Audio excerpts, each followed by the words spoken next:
నమస్తే, welcome to స్వతంత్ర. నేను మురళి. ముందుగా హెడ్లైన్స్ చూద్దాం.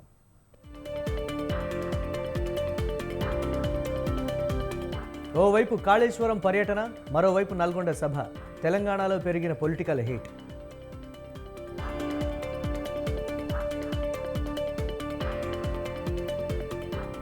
కృష్ణా ప్రాజెక్టులు, కేఆర్ఎంబీపై మాటల యుద్ధం. శాసనసభలో వాడివేడి చర్చ.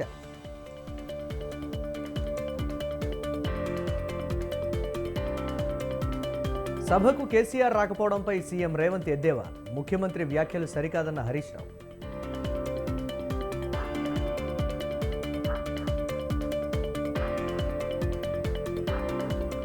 రేపు విశాఖ పర్యటనకు ఏపీ సీఎం జగన్. ఆడుదాం ఆంధ్ర ముగింపు వేడుకలకు హాజరు. ఎమ్మెల్యేల బదిలీల పేరుతో కొత్త పథకం. 151 సీట్లు గెలిచి వైసీపీ ఏం సాధించిందన్న లోకేష్.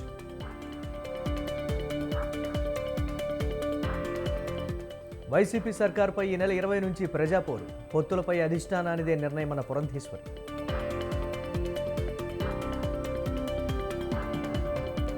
ఏపీలో డిఎస్సి నోటిఫికేషన్ విడుదల. 2018 సిలబస్ ప్రకారమే పరీక్ష ఉంటుందన్న బొత్స.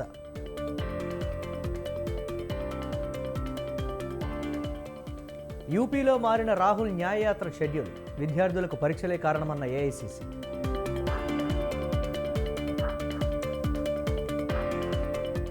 షేర్ల అమ్మకాలతో మార్కెట్లకు నష్టాలు. సెన్సెక్స్ 500, నిఫ్టీ 165 పాయింట్ల మేర నష్టం.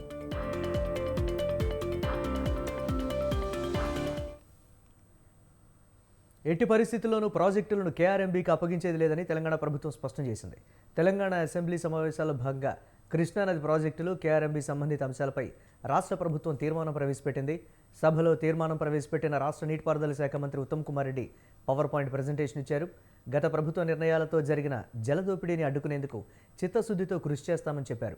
బచావత్ ట్రిబ్యునల్ ఎలాంటి నీటి కేటాయింపులు చేయలేదని, రాష్ట్ర నీటి హక్కుల సాధనలో గత సర్కారు విఫలమైందన్నారు. ఏపీకి 512 టీఎంసీలు, తెలంగాణకు 299 టీఎంసీలకు గత ప్రభుత్వం అంగీకారం తెలిపిందన్నారు. కృష్ణా జలాల్లో 70% హక్కులు పొందేందుకు తెలంగాణకు అర్హత ఉందన్నారు. హరీష్ రావు గారు, కేసీఆర్ గారు తెలంగాణ రాష్ట్రం ఇరిగేషన్ డిపార్ట్మెంట్లో లక్షల కోట్లు కాంట్రాక్టర్లు అప్పచెప్పి తెలంగాణలో నీటి కేటాయింపులో అన్యాయం చేసి వారు మాట్లాడడం ఇది చాలా దుర్మార్గంగా ఉంది. అసలు నీటి కేటాయింపులో 299 టీఎంసీలు మీరు ఒప్పుకున్నారా? ఇంకోరు ఒప్పుకున్నారు? కాళేశ్వరంలో 1,00,000 కోట్లు కట్టిన తర్వాత ప్రాజెక్ట్ కూలిపోయింది మీ హయాంలో, ఇంకో హయాంలో. కృష్ణానదిలో జగన్మోహన్ రెడ్డితో ఒప్పందంతో రాయలసీమ లెఫ్ట్ కట్టింది మీ హయాంలో, ఇంకో హయాంలో. కేసీఆర్ గారు క్షమాపణ చెప్పే వరకు టీఆర్ఎస్లో ఎవరు మాట్లాడకూడదని చెప్పిన మనం చేస్తున్నారు. హరీష్ రావు గారు, కేసీఆర్ గారు తెలంగాణ రాష్ట్రం రాయలసీమ లిఫ్ట్ పూర్తయితే రోజుకి 8 టీఎంసీల నీటిని ఏపీ తరలిస్తుందని ఉత్తమ్ అన్నారు. లిఫ్ట్ టెండర్లు పూర్తయ్యాకే కేసీఆర్ కేంద్రానికి లేఖ రాశారని చెప్పారు. కావాలనే కేసీఆర్ అపెక్స్ కౌన్సిల్ భేటీకి హాజరు కాలేదని ఆరోపించారు. సమావేశానికి వెళ్లి అభ్యంతరం తెలిపితే రాయలసీమ లిఫ్ట్ ఆగేదని అభిప్రాయపడ్డారు. పాలమూరు రంగారెడ్డి ఎత్తిపోతల పథకాన్ని బీఆర్ఎస్ ప్రభుత్వం నిర్లక్ష్యం చేసిందని మండిపడ్డారు. తెలంగాణ రాష్ట్రం ఏర్పడిన తర్వాత కృష్ణా నదీ జలాల వాటాలో గతానికంటే ఉమ్మడి ఆంధ్రప్రదేశ్ కంటే తెలంగాణ రాష్ట్రం ఏర్పడిన తర్వాత ఎక్కువ అన్యాయం జరిగిన విషయం అంకెలతో సహా మీకు ఎక్స్ప్లెయిన్ చేస్తున్నాను. 2004 నుంచి 2014 వరకు అంటే శ్రీశైలం రిజర్వాయర్కి 727 TMC outside basin divert అయినాయి. దయచేసి గమనించాలి. 2004 to 2014 total cumulative inflow to Srisailam was 10,665 TMC. The water diverted out of the basin was 727 TMC. Telangana ఏర్పడిన తర్వాత శ్రీశైలం ఇన్ఫ్లోస్ 8,993 టీఎంసీ ఉంటే 1,200 టీఎంసీలు డైవర్ట్ అయినాయి. లుక్ ఎట్ దిస్, ఎంత గ్రాస్ ఇంజస్టిస్ జరిగింది తెలంగాణ ఏర్పడిన తర్వాత. టీఆర్ఎస్ ప్రభుత్వం ఏర్పడిన తర్వాత అంటే more than 50% illegal డ్రాల్ of water from Srisailam reservoir Telangana రాష్ట్రం ఏర్పడిన తర్వాత టీఆర్ఎస్ ప్రభుత్వం వచ్చిన తర్వాత ఈ 10 ఏళ్లలో గత 10 ఏళ్ల కంటే 50% ఎక్కువ వాటరు ఆంధ్ర వాళ్ళు తీసుకుపోయారు. ఇది వాళ్ళ పనితీరు అని చెప్పి నేను మనం చేస్తున్నాను. ఇది facts. AP CM Jagan BRS chief KCR అనుబంధంపై మంత్రి ఉత్తమ్ సంచలన వ్యాఖ్యలు చేశారు. అనేక సందర్భాల్లో కేసీఆర్ జగన్ సుదీర్ఘంగా ఏకాంత చర్చలు జరిపారని, గంటల తరబడి బిర్యానీలు తిన్నారని సెటైర్లు వేశారు. వాళ్లు కలిసినప్పుడల్లా నీటి పంపకాల విషయంలో అన్యాయం జరిగిందని విమర్శించారు. నీటి పంపకాల విషయంలో కేసీఆర్ జగన్ అలైబలై చేసుకుని తెలంగాణకు తీవ్ర అన్యాయం చేశారని మంత్రి ఉత్తమ్ మండిపడ్డారు. మరి ఇది చాలా ముఖ్యమైన విషయం. ఇప్పుడు గౌరవ సభ్యులందరూ గమనించాలి. అనేక సందర్భాల్లో జగన్మోహన్ రెడ్డి గారు, కేసీఆర్ గారు సుదీర్ఘంగా ఏకాంత చర్చలు చేసుకున్నారు. ఏకాంతమైన చర్చలు జరిపినారు. గంటలు గంటలు మాట్లాడుకున్నారు. హలాయి బలాయి చేసుకున్నారు. బిర్యానీ తిన్నారు. 5-6 గంటలు మాట్లాడినారు. Entire media was reporting, they were discussing river water sharing. దయచేసి గమనించాలి. అనేక సందర్భాల్లో బిర్యానీ తింటారు, గంటలు గంటలు మాట్లాడతారు. వాళ్ళు కలిసినప్పుడల్లా తెలంగాణకి రివర్ వాటర్ షేరింగ్లో అన్యాయం జరుగుతుంది. జగన్మోహన్ రెడ్డి గారు ఆన్ రికార్డ్ వాళ్ళ శాసనసభలో కేసీఆర్ చాలా గొప్పోడు, వాళ్ళ నీళ్ళు కూడా మనకి ఇస్తుందని చెప్పి పొగిడిండు. You need any more proof. Anyway, మరి ఇది చాలా ముఖ్యమైన.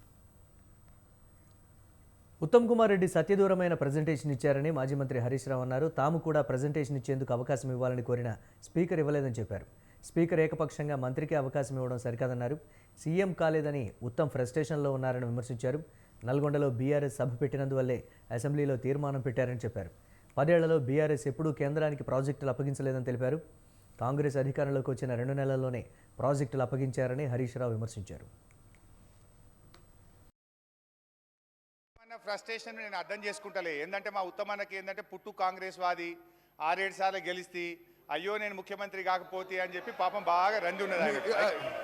ఓకే, మీ మామని తింపిన గవర్నమెంట్ ఏవో, మీ బావతో మీ పంచాయతీ ఉండదో, మీ అందరం కలిసే ఉన్నాం. అనవసరం మాట్లాడద్దు. Speaker sir, I object to his all kinds of false allegations. ఇది మొత్తం శాసనసభలో ఈ ప్రభుత్వము కృష్ణా నదిపై ప్రాజెక్ట్స్ చెప్పము అని చెప్పిన తర్వాత ఈ చిల్లర మాటలేందండి. మా ఉత్తమన్న ఫ్రస్ట్రేషన్ నేను అర్థం చేసుకుంటలే. తెలంగాణ అసెంబ్లీ అధికార ప్రతిపక్షాల నాయకుల మధ్య మాటల యుద్ధం కొనసాగుతోంది. అసెంబ్లీ సమావేశాల్లో భాగంగా కృష్ణానది ప్రాజెక్టులు, కేఆర్ఎంబీ సంబంధిత అంశాలపై రాష్ట్ర ప్రభుత్వం తీర్మానం ప్రవేశపెట్టింది. దక్షిణాది తెలంగాణ కృష్ణా జలాలపై ఆధారపడి ఉందని సీఎం రేవంత్ రెడ్డి అన్నారు. అసెంబ్లీలో కృష్ణా జలాలపై చర్చ జరుగుతూ ఉంటే ప్రధాన ప్రతిపక్ష నేత కేసీఆర్ చర్చలో పాల్గొనకుండా ఫామ్ హౌస్కే పరిమితమయ్యారని విమర్శించారు. సభలో బీఆర్ఎస్ ఎమ్మెల్యే హరీష్ రావు పచ్చి అబద్ధాలు చెప్తున్నారని ఆరోపించారు. కరీంనగర్ నుంచి తరిమి కొడితే మహబూబ్ నగర్ వాసులు ఎంపీగా గెలిపించారని పరోక్షంగా కేసీఆర్ను ఉద్దేశించి రేవంత్ అన్నారు. సూచన చేయండి, లేకపోతే సభ వాయిదా వేయండి. చంద్రశేఖరరావు గారిని సభలోకి రమ్మనుండ్రి. చంద్రశేఖరరావు గారు వచ్చినాక, ఎందుకంటే 10 సంవత్సరాలు జరిగిన పాపాలకు వారు కారణము. పాపాల భైరవుడి సభలోకి వచ్చి చర్చ చేస్తే తప్పకుండా మేమందరం కలిసి సమాధానం చెప్తాం. వారిని సభలోకి రమ్మనుండ్రి, చర్చ చేద్దాం. ఎవరు తప్పు చేసిండ్రు, ఎవరు తెలంగాణకు అన్యాయం చేసిండ్రు, ఎవరు తెలంగాణకు రావాల్సిన కృష్ణానది జలాలలో వాటాలను ఎవరు తెగ నమ్ముకున్నారు, ఎవరు చేపల పులుసుకి అలసిచ్చిండ్రు, తెలంగాణ నీళ్ళ దోపిడీకి, వారి సభలోకి రమ్మనుండి. చంద్రశేఖరరావు గారి సభలోకి వస్తే ఎంతసేపు అయినా మీరు మైకి ఇవ్వండి అధ్యక్ష. కాబట్టి చంద్రశేఖరరావు గారు ఈ సభలోకి వచ్చి వారు మాట్లాడితే ఇవ్వండి. ఇక వారు మాట్లాడడానికి ఏమీ లేదు, వారు చెప్తే వినడానికి కూడా ఏమీ లేదు అధ్యక్ష. సీఎం రేవంత్ వ్యాఖ్యలకు ఎమ్మెల్యే హరీష్ రావు తప్పుపట్టారు. తెలంగాణ ఉద్యమం గురించి రేవంత్ మాట్లాడితే దెయ్యాలు వేదాలు వల్లించినట్లుంటుందన్నారు. ఆయన్ను కొడంగల్ నుంచి తరిమి కొడితే మల్కాజ్గిరి వచ్చారా అని హరీష్ ప్రశ్నించారు. గారు కూడా తెలంగాణ ఉద్యమం గురించో తెలంగాణ గురించి మాట్లాడితే దయ్యాలు వేదాలు వెళ్ళించినట్టు ఉంటుంది. ఈయన నా మాట్లాడేది. అధ్యక్ష, ఇప్పుడు ఈయన గారు కేసీఆర్ గారిని కరీంనగర్ నుంచి తరిమితే మహబూబ్నగర్ వచ్చిందన్నారు.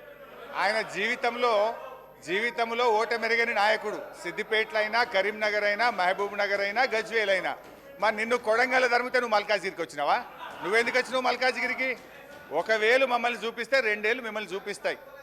అధ్యక్ష, ఇప్పుడు సబ్జెక్టు డైవర్ట్ అవుతుంది, కానీ అదర్వైజ్ అంతకంటే ధీటుగా ఘాటుగా నేను సమాధానం చెప్పగలుగుతా అధ్యక్ష. But I don't want to deviate.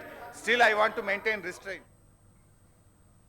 Muralidhar Rao retire అయినా 10 ఏళ్లు బీఆర్ఎస్ సర్కార్ కొనసాగించిందని డిప్యూటీ సీఎం భట్టి విక్రమార్క అన్నారు.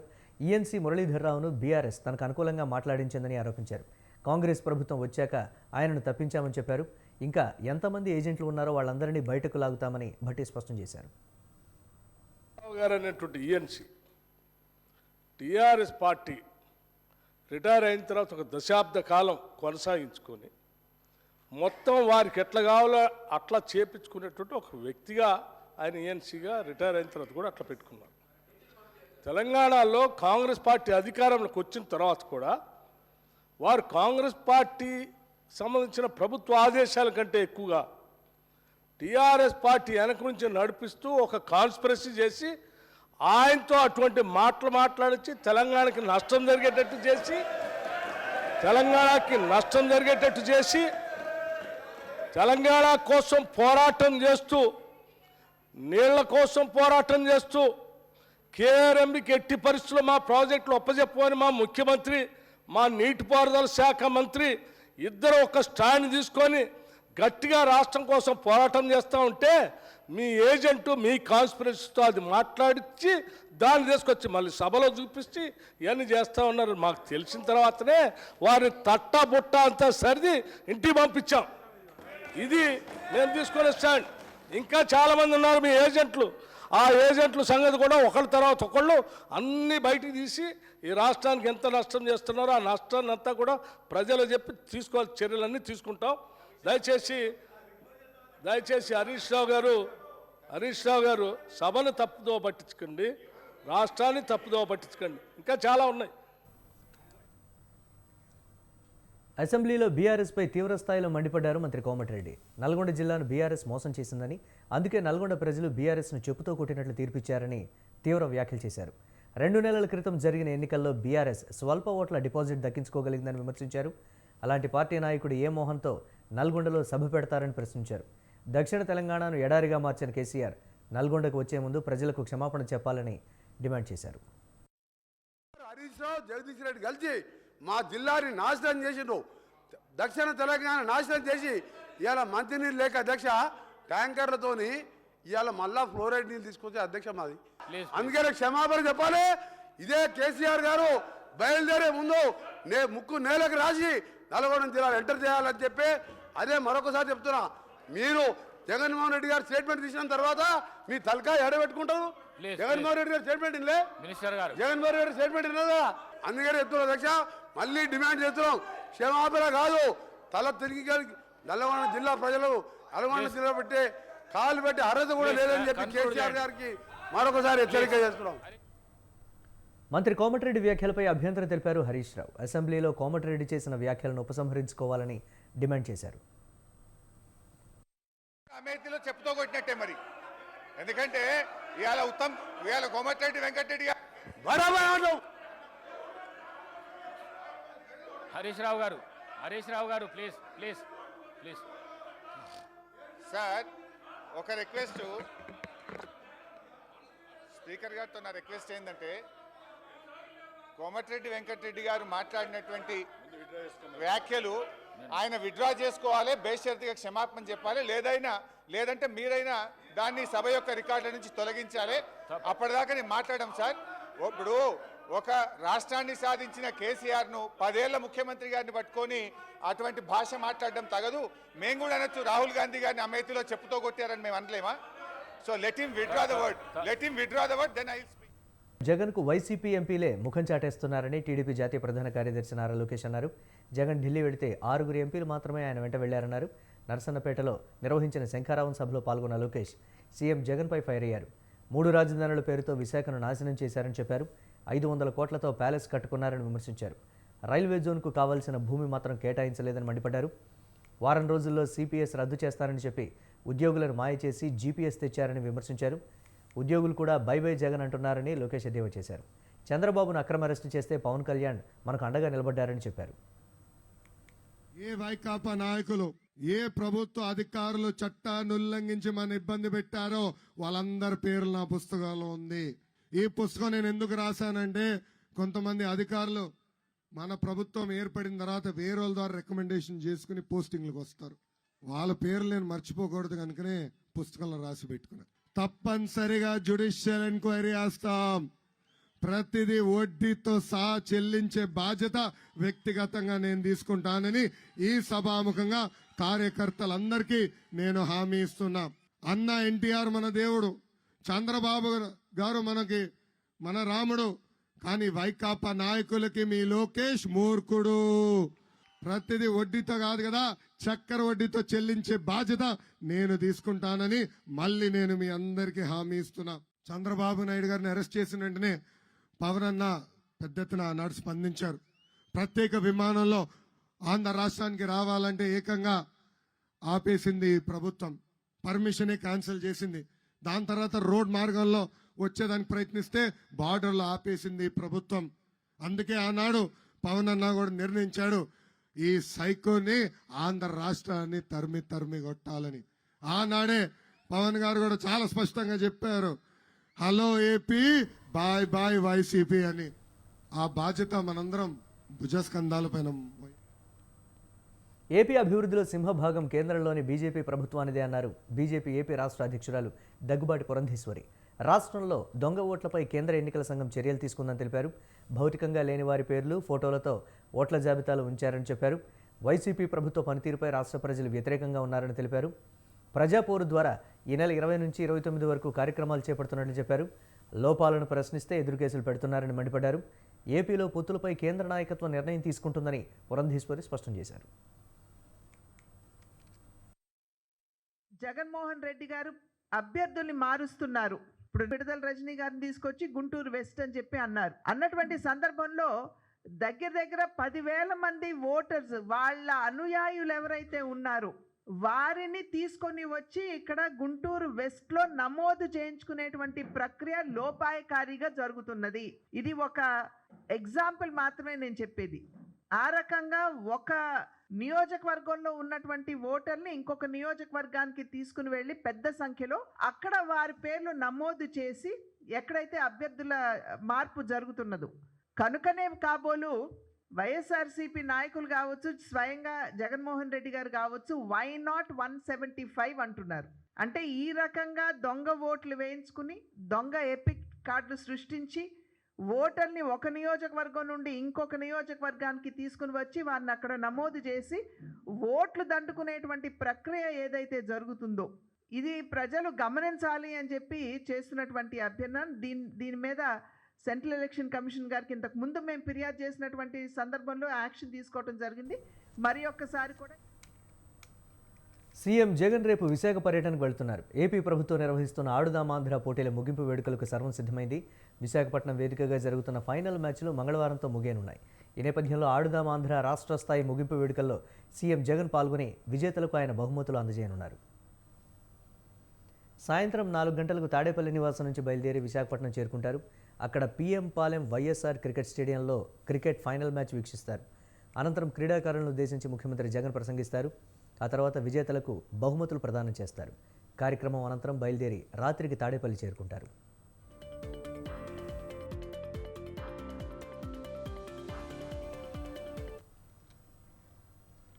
ఏపీడీఎస్సీ నోటిఫికేషన్ విడుదలైంది. 6,100 పోస్టులతో కూడిన నోటిఫికేషన్ను విద్యాశాఖ మంత్రి బొత్స సత్యనారాయణ విడుదల చేశారు. 2018 సిలబస్ ప్రకారమే డిఎస్సీ పరీక్షలు నిర్వహించనున్నట్లు మంత్రి బొత్స సత్యనారాయణ స్పష్టం చేశారు. జనరల్ కేటగిరీ అభ్యర్థులకు గరిష్ట వయోపరిమితి 44 ఏళ్లుగా నిర్వహించామని తెలిపారు. రిజర్వ్ కేటగిరీ అభ్యర్థులకు మరో 5 ఏళ్ల వెసులుబాటు ఉంటుందని చెప్పారు. పారదర్శకంగా నియామకాలు చేపట్టనున్నట్లు మంత్రి బొత్స సత్యనారాయణ తెలిపారు. పారదర్శకత ఎగ్జామ్ జరగాలని ఇది ముఖ్యమంత్రి గారి తాలూకు ఆదేశం, ప్రభుత్వం తాలూకు ఉద్దేశం. సో కాబట్టి ఈ రకంగా అన్నీ తీసుకోవడం, ఎవరికి ఏ సమాచారం కావాల్సి వచ్చినా హెల్ప్ డెస్క్ వచ్చి ఫోన్ చేసి సమాచారం తెలుసుకోవాల్సిందిగా కోరుతున్నాను. అలాగే ఏమైనా చెప్పదలుచుకున్నా హెల్ప్ డెస్క్ ఫోన్ చేసి చెప్తే దాన్ని ఏమైనా ఉంటే అవి రెక్టిఫై చేసుకోవడం కూడా వీలుపడుతుంది. దాని విషయాన్ని మీ ద్వారా అభ్యర్థులందరికీ కూడా తెలియజేస్తున్నాం. 122 సెంటర్స్లో ఎగ్జామ్ వచ్చి జరుగుతున్న విషయం చెప్తున్నాం. ఎవరికి ఏ సమాచారం కావాల్సి వచ్చినా హెల్ప్ డెస్క్ వచ్చి ఫోన్ చేసి సమాచారం తెలుసుకోవాల్సిందిగా కోరుతున్నాను. అలాగే ఏమైనా చెప్పదలుచుకున్నా హెల్ప్ డెస్క్ ఫోన్ చేసి చెప్తే దాన్ని ఏమైనా ఉంటే అవి రెక్టిఫై చేసుకోవడం కూడా వీలుపడుతుంది. దాని విషయాన్ని మీ ద్వారా అభ్యర్థులందరికీ కూడా తెలియజేస్తున్నాం. 122 సెంటర్స్లో ప్రకాశం జిల్లా ఒంగోలు నగరంలో జగనన్న లేఅవుట్ల కోసం సేకరించిన భూమిని ఎమ్మెల్యే బాలినేని శ్రీనివాసరెడ్డి పరిశీలించారు. త్వరగా లేఅవుట్లు వేసి ఇళ్ల పట్టాల పంపిణీకి చర్యలు చేపట్టాలని అధికారులకు సూచించారు. రైతులకు ఎటువంటి ఇబ్బందులు లేకుండా భూసేకరణ చేపట్టామన్న ఆయన జగనన్న లేఅవుట్లో మౌలిక సదుపాయాల పనులను కూడా సకాలంలో పూర్తి చేసి లబ్ధిదారులకు ప్లాట్లు అందజేస్తామన్నారు బాలినేని.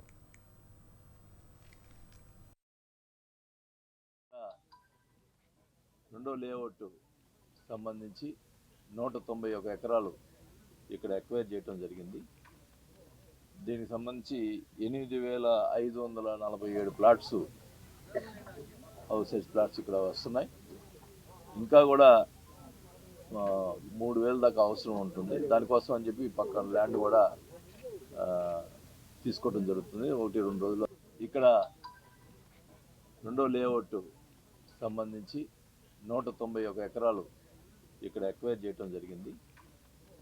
దీనికి సంబంధించి 8,547 ప్లాట్స్ హౌస్ సైజ్ ప్లాట్స్ ఇక్కడ వస్తున్నాయి.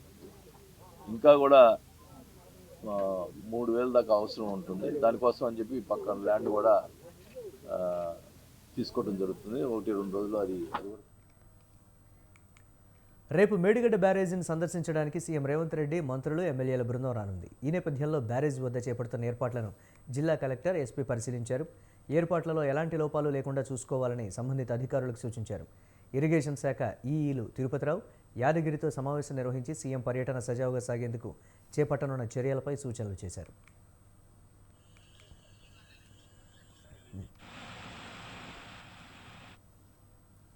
నల్గొండ జిల్లాలో రేపు బీఆర్ఎస్ పార్టీ భారీ బహిరంగ సభ నిర్వహించనుంది. ఈ సభకు బీఆర్ఎస్ అధినేత కేసీఆర్ ముఖ్య అతిథిగా రానున్నారు. కృష్ణానదిలో రాష్ట్రానికి ఉన్నటువంటి నీటి వాటాను దక్కించుకోవాలని తెలంగాణ ప్రజలకు పిలుపునిచ్చింది. ఈ సభకు సంబంధించిన ఏర్పాట్లను మాజీ మంత్రి జగదీశ్వర్ రెడ్డి, నల్గొండ జిల్లా అధ్యక్షులు రవీంద్ర కుమార్ పర్యవేక్షిస్తున్నారు.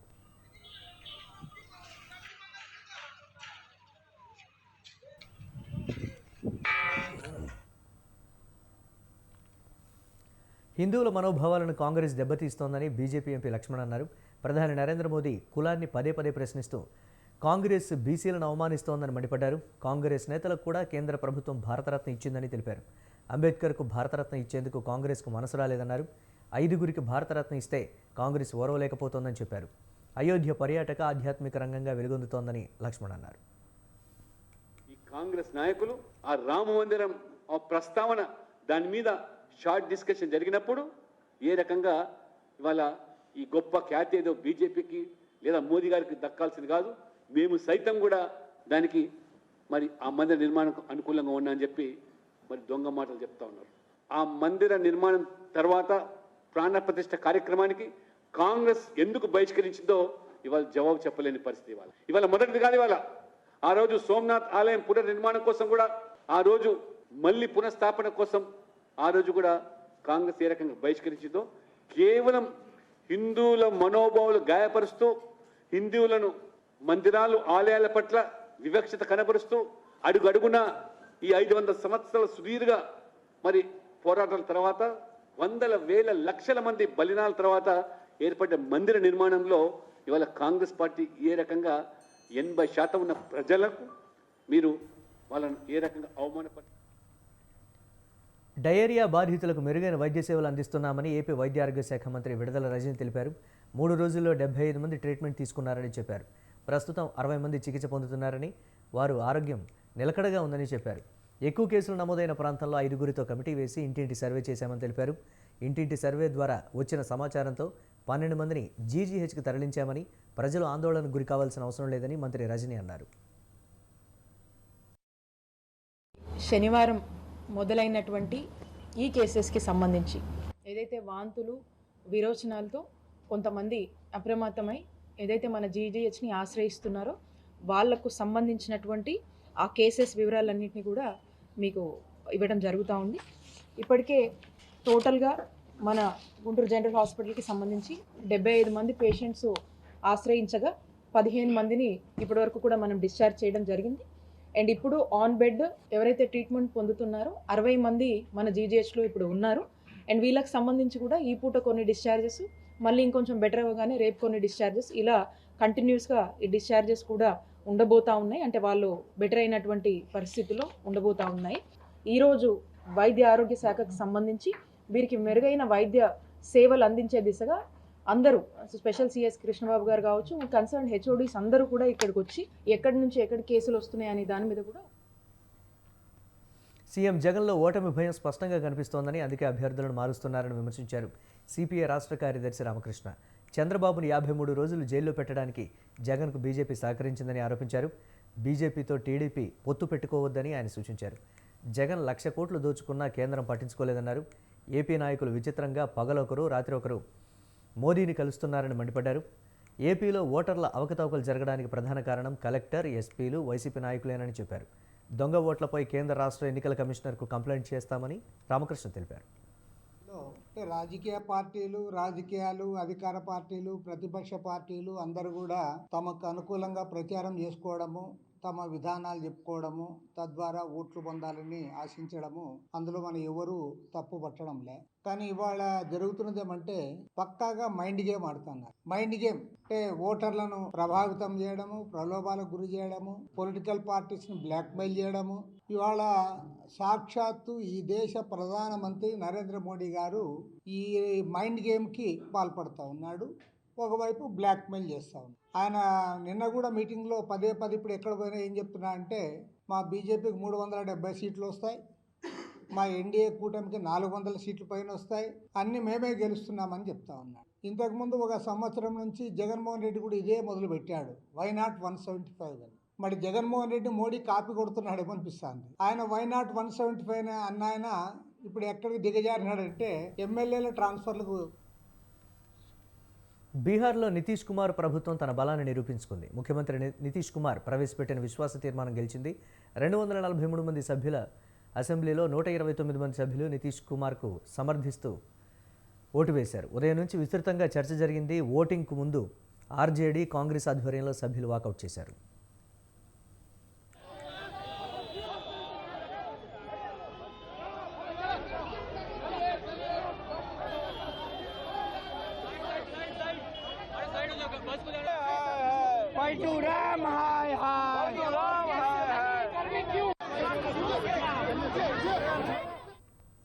స్పీకర్ స్థానంలో ఉన్న డిప్యూటీ స్పీకర్ మహేశ్వర్ హజారీ ఆధ్వర్యంలో నితీష్ కుమార్ విశ్వాస తీర్మానంపై ఎన్నికల ఓటింగ్ జరిగింది. నితీష్ కుమార్ విశ్వాస తీర్మానాన్ని సమర్థిస్తూ 129 మంది సభ్యులు ఓటు వేశారు. అసెంబ్లీలో విశ్వాస పరీక్ష నేపథ్యంలో ఆర్జేడీ పిలుపు మేరకు విపక్ష పార్టీల నాయకులు, కార్యకర్తలు పాట్నాలో ఆందోళన జరిపారు. అసెంబ్లీకి వస్తున్న ఆందోళనకారులను పోలీసులు నివారించారు. అంతకుముందు బీహార్ అసెంబ్లీ స్పీకర్ ఆర్జేడీ నాయకుడు అవధ్ బిహారీ చౌదరిని తొలగించే తీర్మానాన్ని సభ ఆమోదించింది. దీంతో స్పీకర్ అవధ్ బిహారీ చౌదరి వైదొలిగి డిప్యూటీ స్పీకర్ జేడీయూకు చెందిన మహేశ్వర్ హజారీ స్పీకర్ పదవిలో కూర్చొని సభను నిర్వహించారు. స్పీకర్ను తొలగించే తీర్మానాన్ని సభ ఆమోదించింది. తీర్మానానికి అనుకూలంగా 125, వ్యతిరేకంగా 112 ఓట్లు వచ్చాయి. దీంతో నితీష్ కుమార్ సర్కార్ బలం తేలింది. మొత్తం మీద బీహార్ అసెంబ్లీలో బీజేపీ, జేడీయూ ప్రభుత్వానికి ఢోకా లేదని స్పష్టమైంది. माननीय सदस्यगण, हाँ के पक्ष में 129 और ना के पक्ष में 0। माननीय सदस्यगण, कुल उपस्थित सदस्यों की संख्या के मतदान से यह प्रस्ताव स्वीकृत हुआ। यह सभा माननीय सदस्य, कुल उपस्थित सदस्यों की संख्या के मतदान से यह प्रस्ताव स्वीकृत हुआ। यह सभा वर्तमान राज्य मंत्रिपरिषद में विश्वास व्यक्त करती है।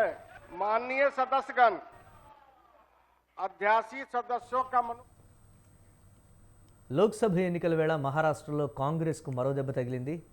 మాజీ ముఖ్యమంత్రి అశోక్ చవాన్ కాంగ్రెస్ పార్టీకి ప్రాథమిక సభ్యత్వానికి రాజీనామా చేశారు. రాష్ట్రంలో కాంగ్రెస్ పార్టీ వ్యవహరిస్తున్న శైలి నచ్చకే తాను రాజీనామా చేసినట్టు తెలిపారు. మున్ముందు అశోక్ చవాన్ బీజేపీ పార్టీలో చేరే అవకాశం ఉంది. అశోక్ చవాన్ స్పీకర్ రాహుల్ నర్వేకర్ను కలిసి తన రాజీనామాను సమర్పించారు. అశోక్ చవాన్ 2008 డిసెంబర్లో మహారాష్ట్ర సీఎం విలాస్రావు దేశ్ముఖ్ స్థానంలో ముఖ్యమంత్రిగా బాధ్యతలు చేపట్టారు. 2010 నవంబర్లో ఆదర్శ్ హౌసింగ్ స్కామ్ కారణంగా సీఎం పదవికి రాజీనామా చేశారు. కాంగ్రెస్ పార్టీకి చెందిన సీనియర్ నాయకుడు మాజీ మంత్రి బాబా సిద్దికి ఈ మధ్య అజిత్ పవార్కు చెందిన ఎన్సీపీలో చేరారు. జనవరిలో మరో సీనియర్ కాంగ్రెస్ నేత మిలింద్ దేవరా కూడా కాంగ్రెస్కు రాజీనామా చేశారు.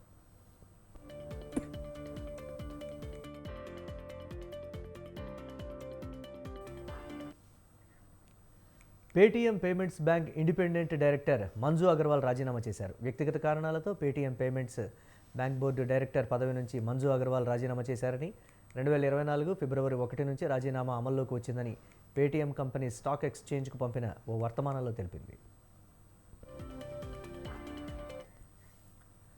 పలు అవకతవకలు జరిగినట్లు ఆరోపణలు రావడంతో పేటీఎం పేమెంట్స్ బ్యాంక్ కార్యకలాపాలను రిజర్వ్ బ్యాంక్ జనవరి 31 నుంచి నిలిపివేస్తూ ఆదేశాలు జారీ చేసింది. ఫిన్టెక్ కంపెనీకి ఆర్బీఐ అనుమతి ఇవ్వడంతో అగర్వాల్ రాజీనామా చేశారు. మంజు అగర్వాల్ గతంలో ఎస్బీఐ డిఎండీగా పనిచేశారు. 2021 మే నుంచి పీబీబీఎల్ డైరెక్టర్ బోర్డులో కొనసాగుతున్నారు. భారతదేశంలో ఫిన్టెక్ రంగంపై పేటీఎం సంక్షోభం ప్రభావంపై చాలామంది ఆందోళన వ్యక్తం చేస్తూ ఉండగా ఈ మొత్తం ఎపిసోడ్ కేవలం ఒక కంపెనీకి సంబంధించిందని, సిస్టమ్ సమస్య లేదని reserve bank governor Shaktikanta Das చెప్పారు.